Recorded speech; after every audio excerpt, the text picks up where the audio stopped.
कि कुछ ऐसे भी बाबा हैं इस देश में जिन्होंने देश का नाम रोशन किया है, पहुँचे हुए संत, फ़कीर, महात्मा, बाबा। और उन्हीं में से एक की कहानी है। ये वो बाबा हैं जो खुद जब भी कोई भक्त उनका उन्हें भगवान का दर्जा देता तो उसे मना करते, उसे रास्ता दिखा देते, एक तरह से बाहर कर देते। शुरू से उनका ये कहना था कि मैं भगवान नहीं हूँ। और उस बाबा की कहानी ये कि दुनिया के सबसे जाने माने ताकतवर अमीर लोग भी उन्हें अपना गुरु मानते। आप इसी से अंदाज़ा लगा लीजिए कि जो एप्पल के मालिक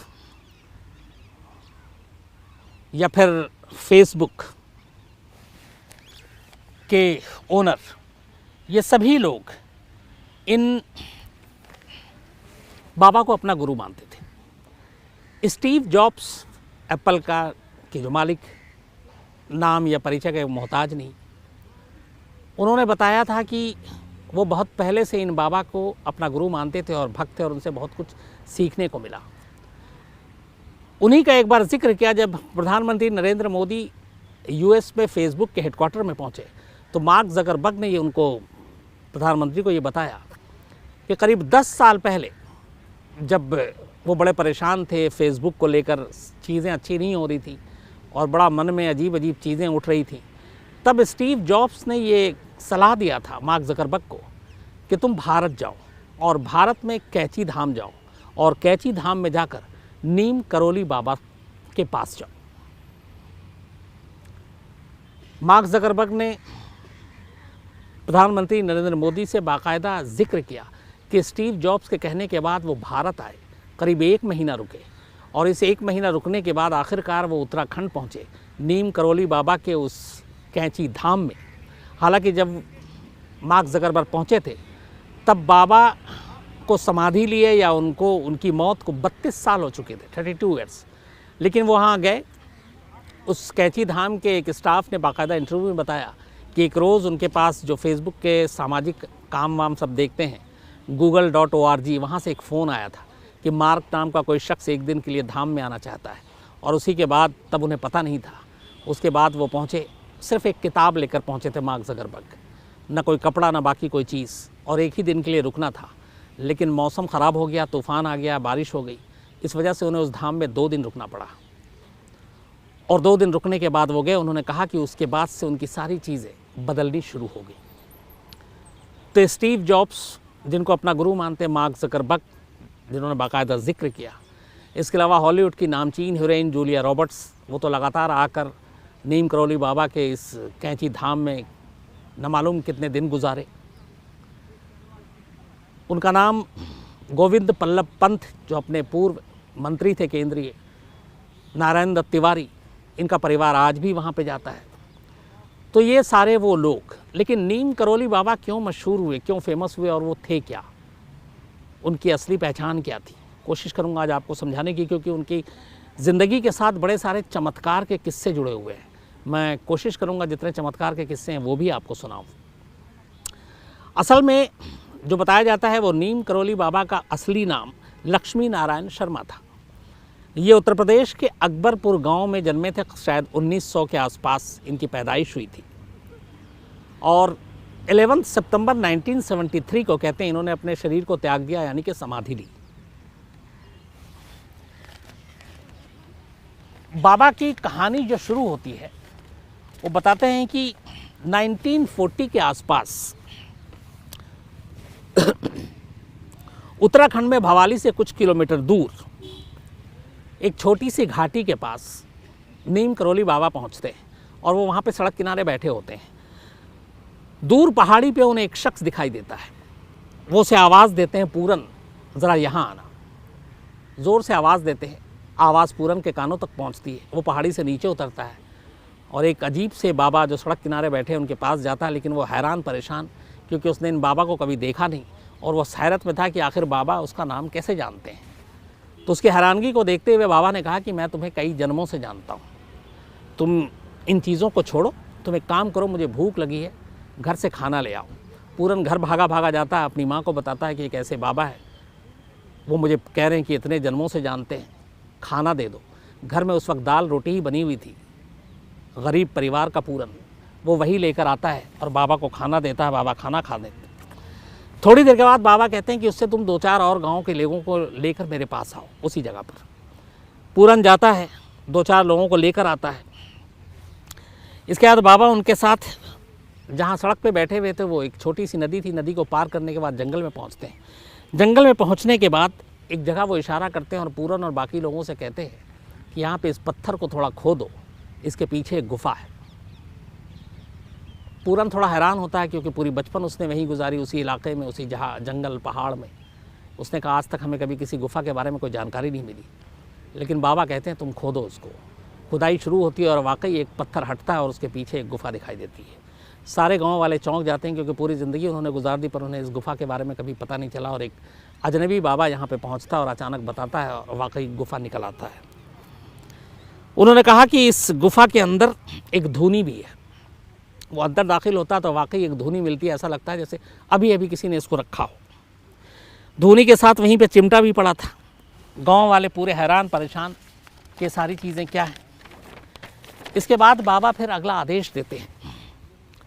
उस पत्थर के पीछे के गुफ़ा में बाकायदा चिमटा, हवन कुंड, ये सारी चीज़ें रखी हुई थी और ये ऐसा लग रहा था जैसे अभी अभी रखा गया है, बरसों से यहाँ नहीं पड़ा है। बाबा को वो लोग हैरानगी से देख रहे हैं, तब बाबा उनसे कहते हैं कि कोई परेशान होने की ज़रूरत नहीं है, कोई चमत्कार वमत्कार नहीं है, ना मैं कोई चमत्कारी बाबा हूँ, बल्कि ये जगह है और ये हनुमान जी की जगह है और यहाँ पे हनुमान बैठेंगे। तो आओ इसको पहले नदी के पानी से इसका शुद्धिकरण करते हैं। उसके बाद बाकायदा उसका शुद्धिकरण किया गया और वहाँ पे हनुमान जी को विराजमान किया गया। फिर उन्होंने बताया कि ये जगह जो है सोमवारी बाबा की तपस्थली है। ये बाबा ने पूरन और उन गांव वालों को बताया। धीरे धीरे वो जगह अपने आप में मशहूर होती गई गांव में और बाद में यही वो जगह है जिसे कैंची धाम के नाम से प्रसिद्धि मिली, मशहूरियत मिली। और यही वो जगह है जिसे कैंची धाम कहा जाता है, जहाँ दुनिया भर के भक्त पहुँचते हैं, आते हैं बाबा के लिए। उस दौर में उस वक्त गोविंद बल्लभ पंत एक बड़े नेता थे, केंद्रीय मंत्री थे और वो और नारायण दत्त तिवारी जो कि उत्तराखंड और यूपी के भी चीफ मिनिस्टर रहे, कैबिनेट मिनिस्टर रहे, ये दोनों बहुत ही बड़े भक्त थे बाबा के। तो एक बार कहते हैं कि अचानक ये खबर आई कि गोविंद बल्लभ पंत का निधन हो गया, वो बीमार थे। ये बात बाबा तक पहुंचती है, वो सुनते हैं। उसके बाद जो खबर लेकर आया था कहते हैं कि ये गलत खबर है क्योंकि अभी गोविंद बल्लभ पंत का वक्त नहीं आया, अभी उसे और जीना है। और ये वाकई बहुत सीरियसली खबर फैली थी कि उनकी तबीयत इतनी नाजुक थी कि बस वो गुजरने वाले हैं। लेकिन जब ये बाबा ने कहा उसके बाद ये बात सच साबित हुई। गोविंद बल्लभ पंत बीमार से ठीक हुए और उसके बाद भी उन्होंने काफ़ी वो आगे भी जिए। ऐसी एक किस्सा है कि एक बार नीम करौली बाबा दिल्ली में थे और बिरला मंदिर जो है दिल्ली में, वहाँ पे वो रुके हुए थे, ठहरे हुए थे। बहुत सारे उनके भक्त, बहुत सारे लोग उनके पास आ रहे थे बिरला निवास पर और वो सभी से मिल रहे थे। उनमें कुछ बांग्लादेशी भी थे और उन बांग्लादेशियों में से एक शख्स अचानक हैरान परेशान बाबा के पास आता है और वो कुछ कहना चाहता है। लेकिन इससे पहले कि वो कुछ कहता, अचानक खुद ही नीम करौली बाबा उसकी तरफ देखते हैं और कहते हैं कि तुम परेशान मत हो, तुम्हारा भाई दुश्मनों की कैद से जल्दी बाहर निकलेगा और वो अपने देश का शहंशाह बनेगा, अपने देश पर राज करेगा। इतना कहने के बाद कहते हैं कि अब तुम यहाँ से जाओ, यहाँ पे टाइम अपना बर्बाद मत करो और भाई की अगवानी की तैयारी करो जाकर। ये बात सुनकर वो शख्स और ज़्यादा परेशान हो जाता है। उसे लगता है कि क्या बात कर रहे हैं बाबा, वो कह रहे हैं कि वो जल्दी लौट आएगा, राज करेगा। यहाँ हालत ये है कि वो इस वक्त पाकिस्तान के मियाँ वाली जेल में कैद है। पाकिस्तान की सरकार ने उसको फांसी की सज़ा दे रखी है, कभी भी उसकी सज़ा पे तामील हो सकती है, वो मारा जाएगा। और बाबा कह रहे हैं तुम जाओ, उसकी अगवानी करो और देश पे राज करेगा। तो वो अजीब सी कैफियत, अजीब सी उलझन, लेकिन बाबा आगे कोई बात नहीं करते और उससे कहते हैं कि तुम यहाँ पे अब मत खड़े रहो, तुम जाओ। इसके अलावा कोई बात नहीं करते और उसे रवाना कर देते हैं। वो शख्स वहाँ से चला जाता है। बाद में वो शख्स बताता है अपने इंटरव्यू में कि वो कौन था। वो बांग्लादेश के पहले राष्ट्रपति शेख मुजीबुर रहमान का छोटा भाई था, जो बाबा से मिलने आया और जिसे बाबा ने कहा था तुम जाओ, तुम अपने भाई की अगवानी करो, देश पे राज करेगा। और उस वक्त शेख मुजीबुर रहमान पाकिस्तान की मियाँ वाली जेल में बंद थे और बाकायदा जो है उन्हें सज़ाए मौत दी गई थी। लेकिन फिर जंग छिड़ती है, बांग्लादेश का जन्म होता है और शेख मुजीबुर रहमान बांग्लादेश के पहले राष्ट्रपति बनते हैं। ये बात उससे काफ़ी पहले नीम करोली बाबा ने शेख मुजीबुर रहमान के छोटे भाई से कही थी, तो वो तब उसे हैरत होती है। बात सिर्फ इतनी नहीं है, बाबा के साथ जो चमत्कार की बातें हैं उस पर एक बाकायदा एक किताब लिखी गई है। एक रिचर्ड एल्पर्ट हैं, रिचर्ड एल्पर्ट रामदास, इन्होंने करोली बाबा के चमत्कारों पे बाकायदा एक बुक लिखी जिसका नाम है miracle of love. Miracle of love में ऐसी बहुत सारी कहानियाँ भरी पड़ी हैं जो करोली बाबा के नाम पर है। इसी में से एक उन्होंने जिक्र किया है, एक बुलेट प्रूफ कंबल की कहानी का। अब ये अभी में अपने आप में सुनने में अजीब लगता है, बुलेट प्रूफ कंबल। तो ये जो कहानी है उसमें ये बताया गया है कि 1943 की ये इंसिडेंट है, घटना है। 1943 में बाबा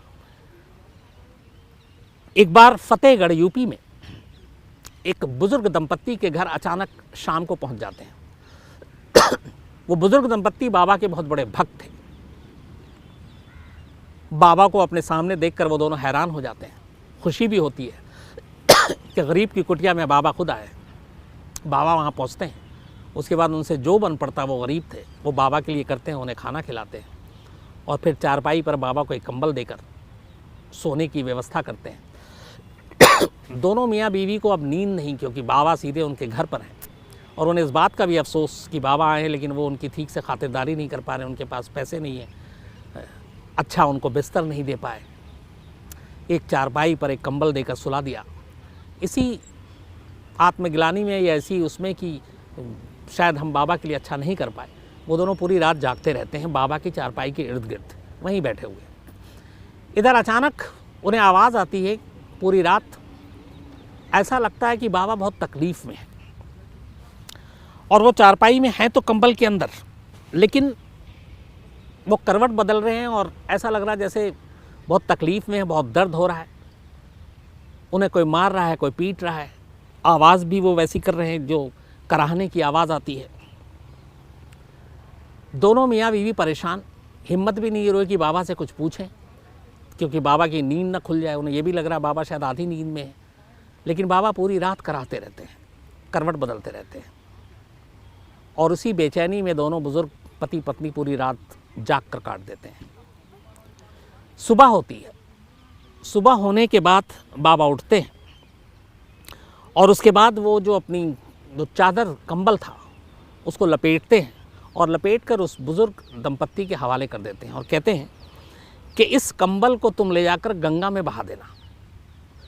वो लपेट कर कंबल देते हैं और कहते हैं कि इस कंबल को एक तो खोलना मत और देखना मत खोल कर, बस इस कंबल को लो और जाकर गंगा नदी में तुम इसको बहा दो।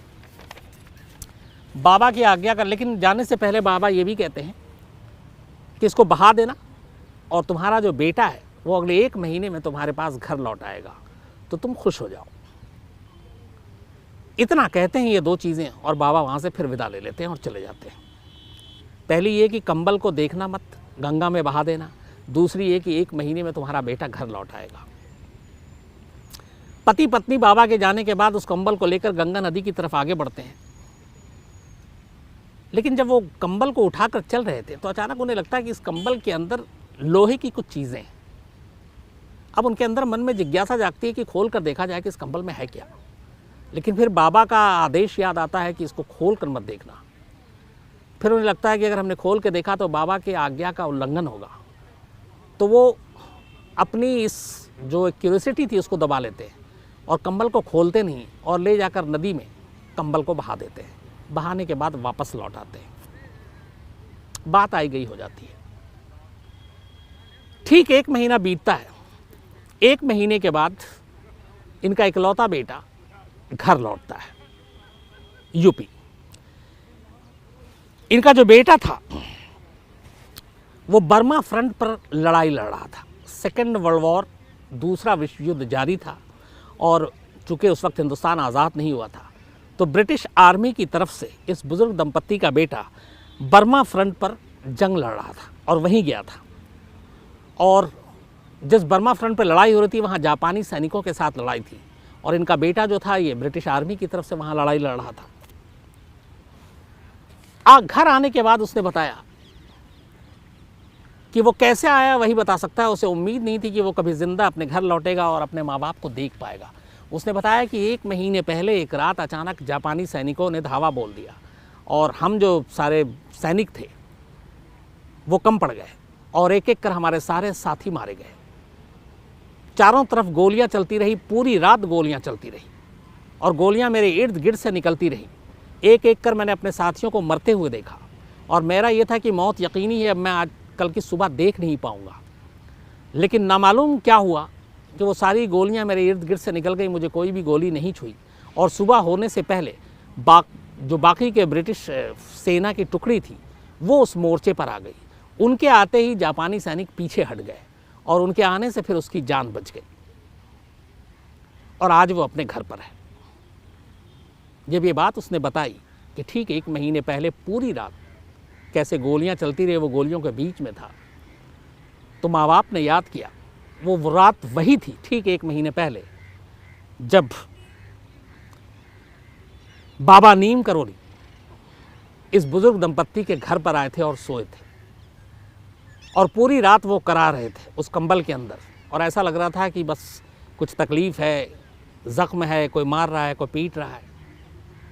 तो फिर उन्हें ये अंदाज़ा हुआ कि दरअसल उस रात उस कंबल के अंदर जो कुछ हो रहा था वो वहाँ फ्रंट पर उनके बेटे के साथ हो रहा था। और जब बाबा ने कहा कि इस कंबल को लपेट कर नदी में फेंकना और देखना मत कि इसके अंदर क्या है, और उन्हें लगा था कि शायद इसके अंदर कुछ लोहे की कुछ चीज़ें हैं, तो उन्हें लगा कि शायद ये वो सारी गोलियाँ थीं जो उनके बेटे को नहीं लगी और उसकी जान बच गई। ये किस्सा बड़ा मशहूर हुआ। ऐसी बात नामालूम बहुत सारी कहानी है नीम करोली बाबा की। कभी उत्तराखंड जाने का मौका मिले आपको, कैची धाम बहुत ही मशहूर है और यहाँ पे ख़ासतौर पर अमेरिकी बहुत आते हैं और हिंदुस्तान में भी, मतलब पूरी दुनिया में इनके करोड़ों भक्त हैं बाबा नीम करोली के।